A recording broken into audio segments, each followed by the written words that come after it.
Falar um pouco agora de saúde. Afinal de contas, a gente sempre brinca, né, com a questão do exercício físico, né?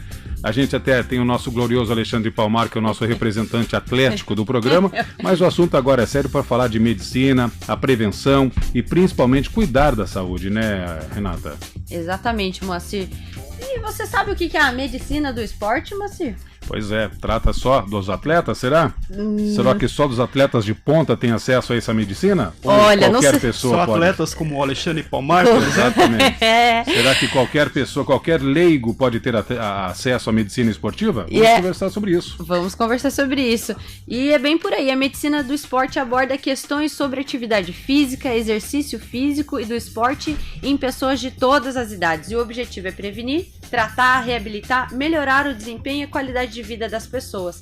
E para falar sobre o assunto, está aqui um especialista, a pessoa mais adequada para conversar com a gente sobre isso, o Dr. Alessandro Machado, médico do exercício e esporte, com doutorado em fisiologia cardiovascular e especialização em cardiologia. Ele também antecipará as novidades do Congresso Brasileiro e Sul-Americano, que acontecerá aqui em Foz do Iguaçu. Bom dia, doutor Alessandro, muito obrigada pela sua presença. Bom dia, Renata. Bom dia, Paulo. Bom dia, Moacir. Um prazer para mim estar aqui hoje com vocês.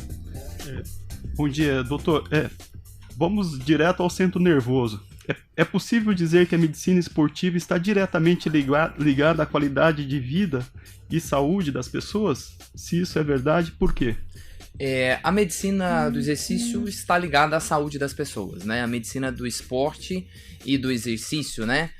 O esporte como a manifestação do uso extremo da nossa fisiologia, né? Da nossa fisiologia cardiovascular, respiratória, muscular e articular, para alcançar a superação do desempenho, né, do homem. O homem sempre busca a superação dos seus limites, né? Então, o esporte de alto rendimento tem sempre essa face da superação e junto com isso vem o benefício da adaptação que o corpo faz ao longo dessa exposição aos extremos. Entretanto, o esporte de alto rendimento também há sempre o risco de causar lesões, justamente porque ele está trabalhando na superação dos limites do corpo humano.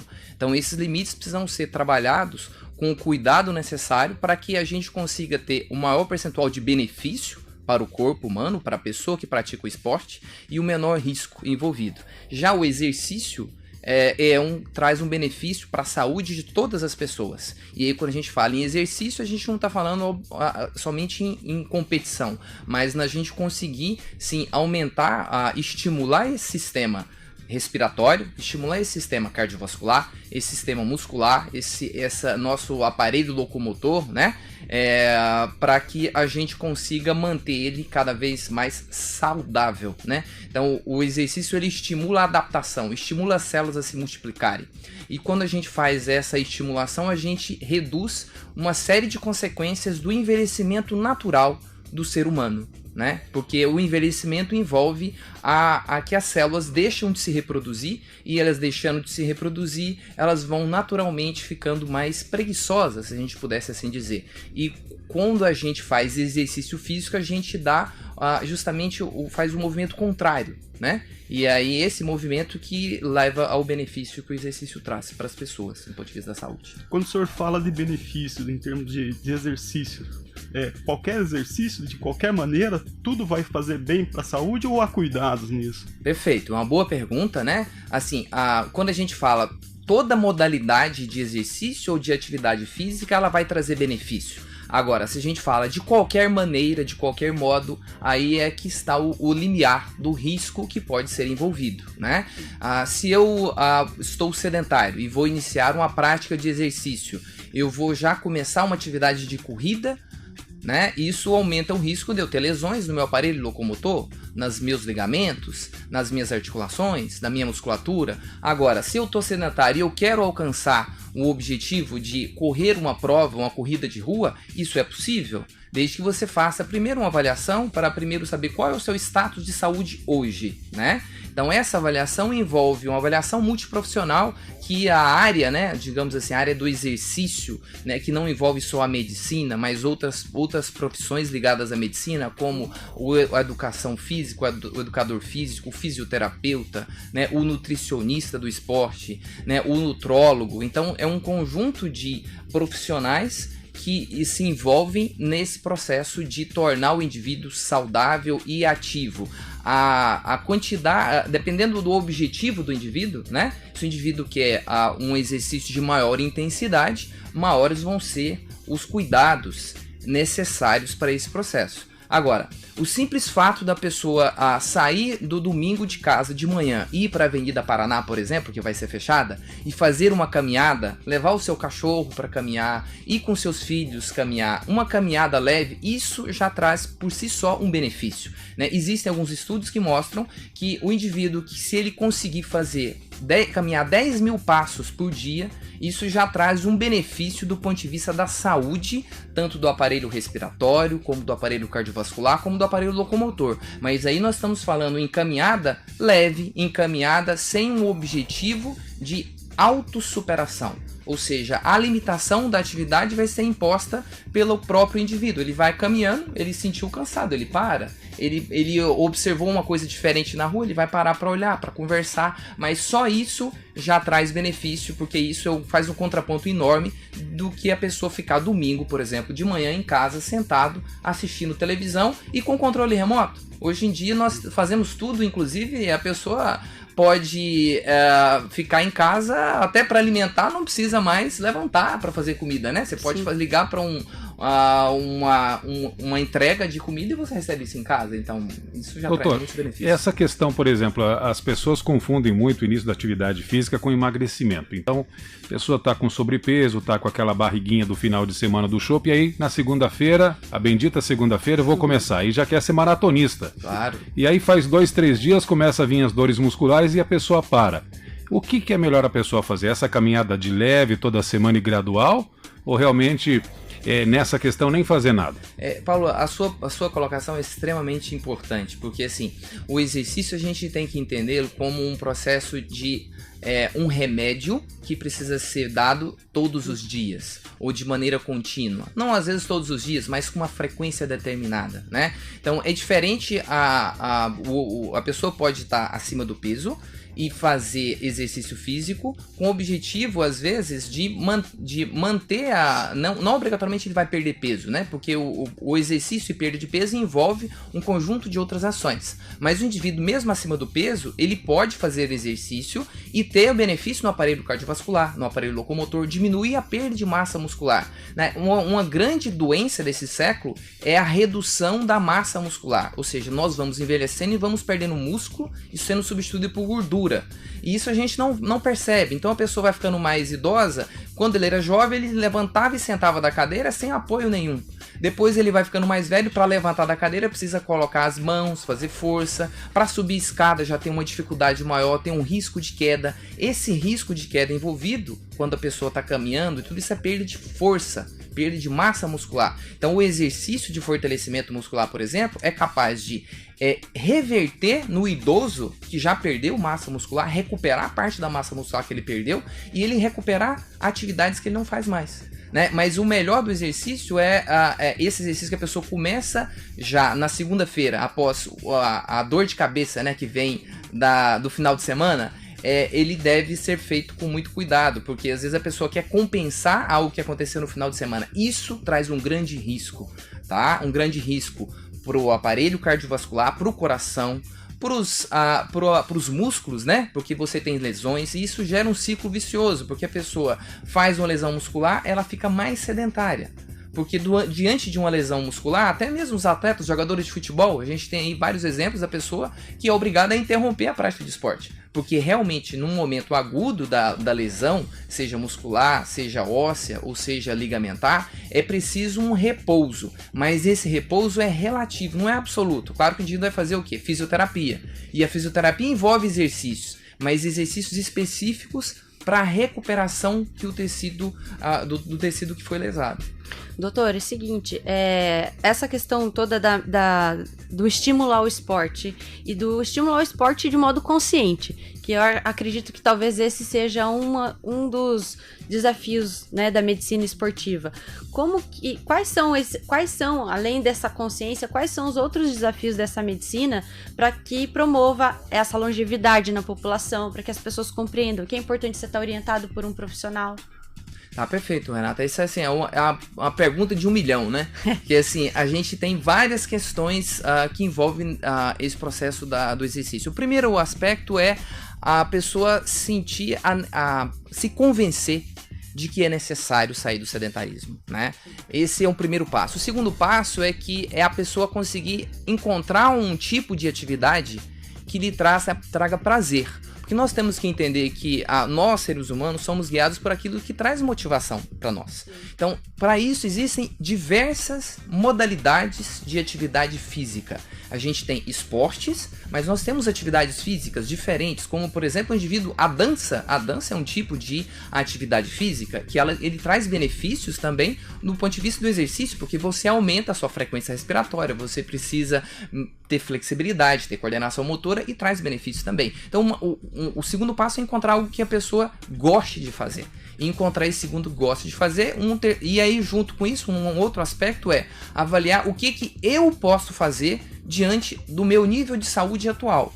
Claro que o indivíduo jovem, ele já, por princípio, ele vai poder fazer um maior número de opções de esportes, um maior número de opções de atividades física. O indivíduo que já está mais idoso ou com algumas doenças, esse vai precisar de uma avaliação, né, e uma avaliação multiprofissional que envolve o médico, que envolve o fisioterapeuta, que envolve o educador físico, o nutricionista, para que ele consiga então encontrar o que é o mais adequado para ele. Eu queria compartilhar rapidinho antes da gente passar a bola aqui, que o Paulinho vai fazer um comentário. Por exemplo, vida real, né? A gente tá aqui, todo mundo no programa, tudo mais, as pessoas não sabem, às vezes fica um pouco distante da realidade, né?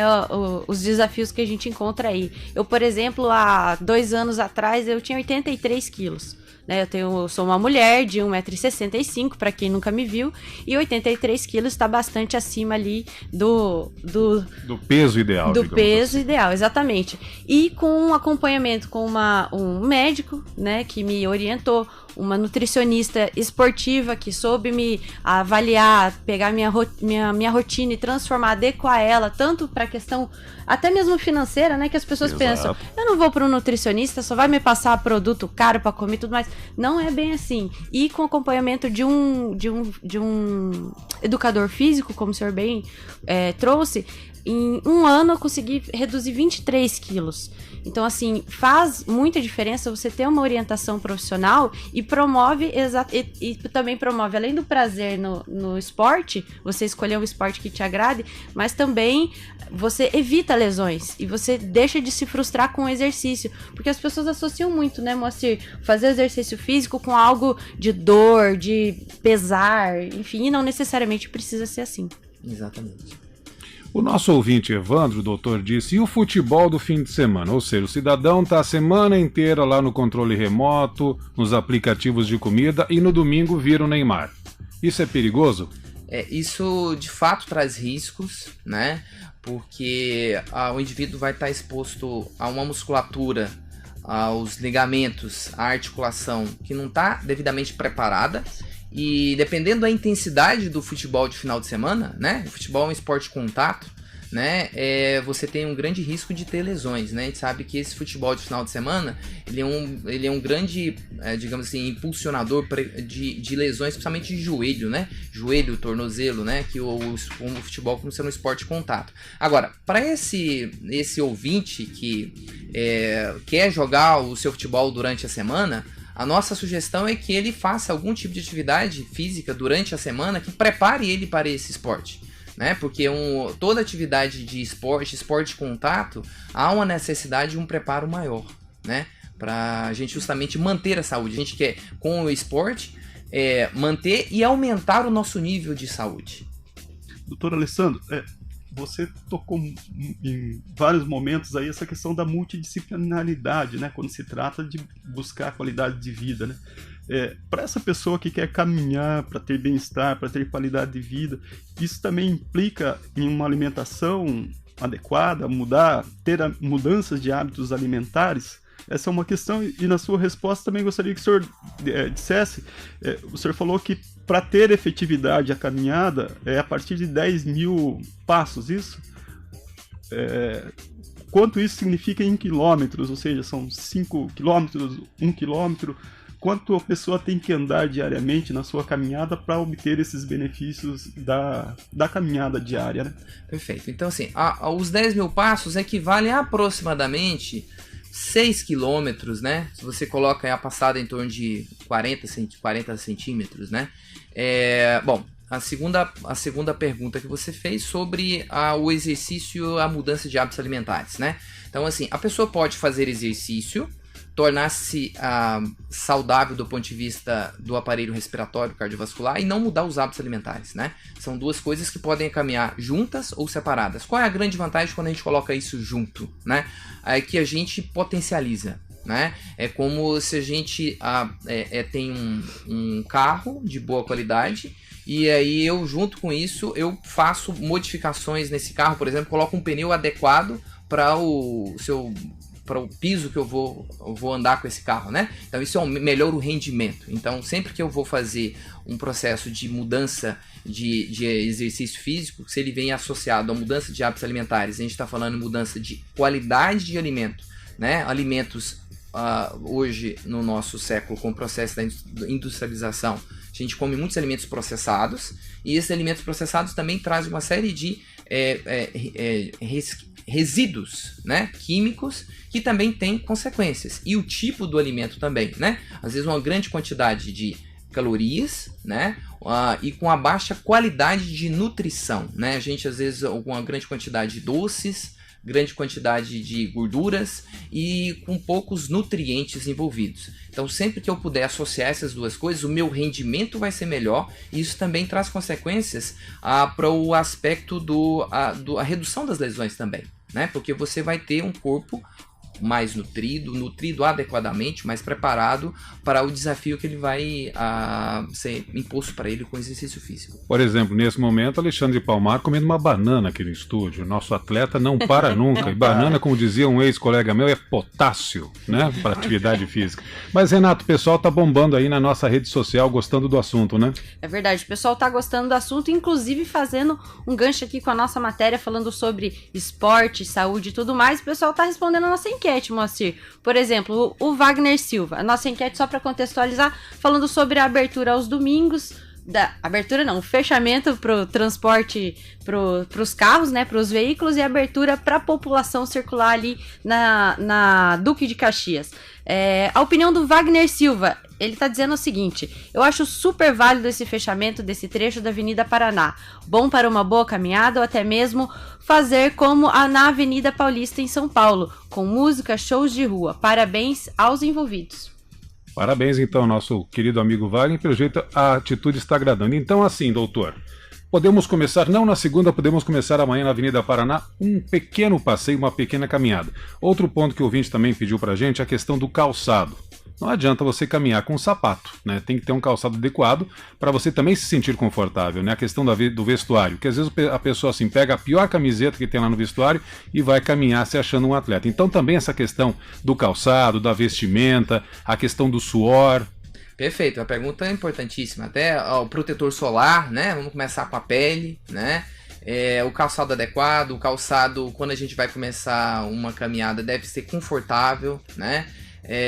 Usar uma roupa que permita a ventilação, né?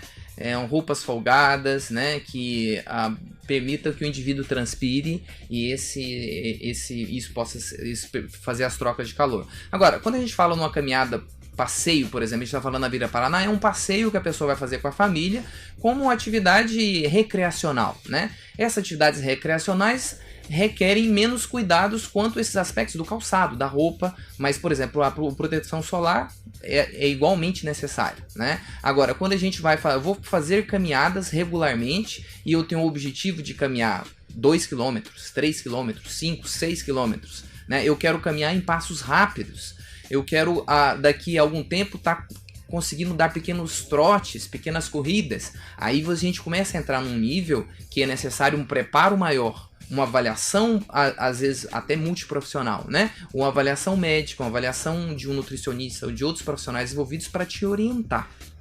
Doutor, A gente já, né, conversou bastante sobre esses cuidados e tudo mais, mas eu quero saber agora sobre o Congresso Brasileiro e Sul-Americano, que vai acontecer aqui em Foz, do dia 28 a 31 de agosto.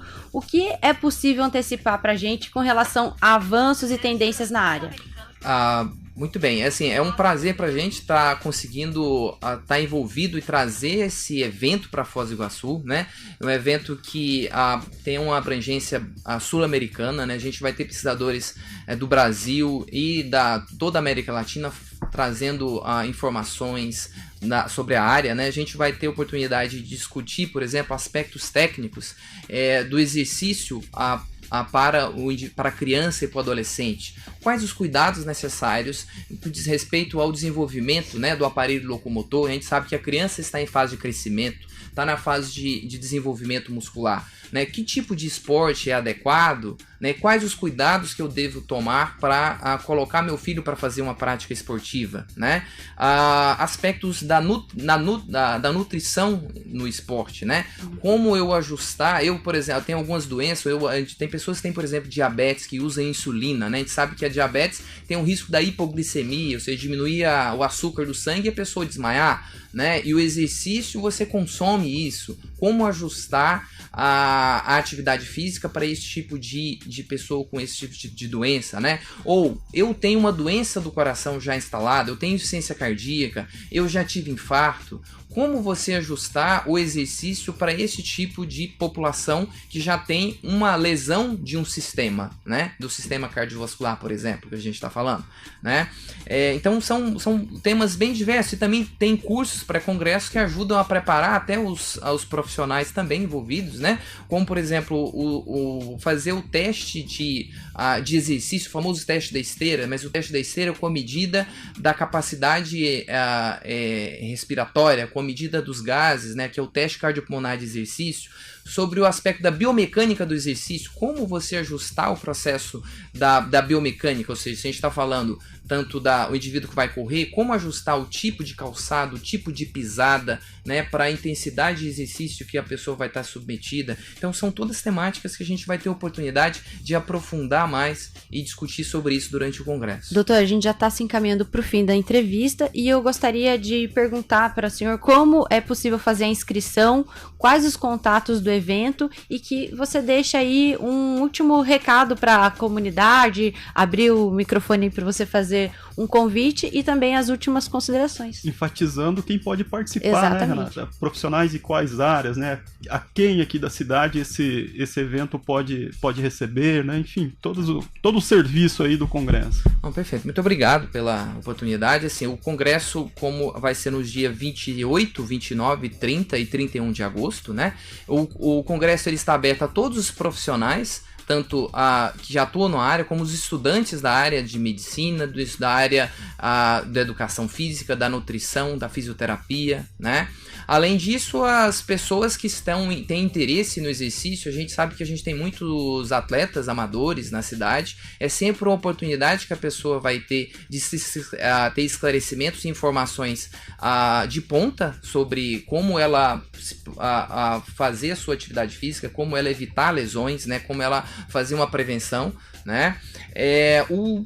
O contato, né, as inscrições podem ser feitas pelo site da sociedade, né? Então é o www.medicinadoexercicio-e-do-esporte.org, né, .br, e sempre a gente tem também uma modalidade de inscrição, que é a inscrição em grupo, né? Seja grupos de estudantes ou grupos de profissionais, a cada 10 pessoas que se reúnem, as pessoas ganham um desconto para participar do evento, né? Então fica aí o convite, né? E a gente está à disposição. Muito legal. bem. Obrigado, doutor Alessandro. Moacir, é contigo. Só lembrando que essas informações, principalmente sobre o contato, como se inscrever e esses benefícios aí de quem vai participar em grupo, quem vai fazer sua inscrição prévia, estarão no site H2Foz, www.h2foz.com.br e aqui na Clube também, não é isso, Moacir? Marco Zero, onde tudo começa.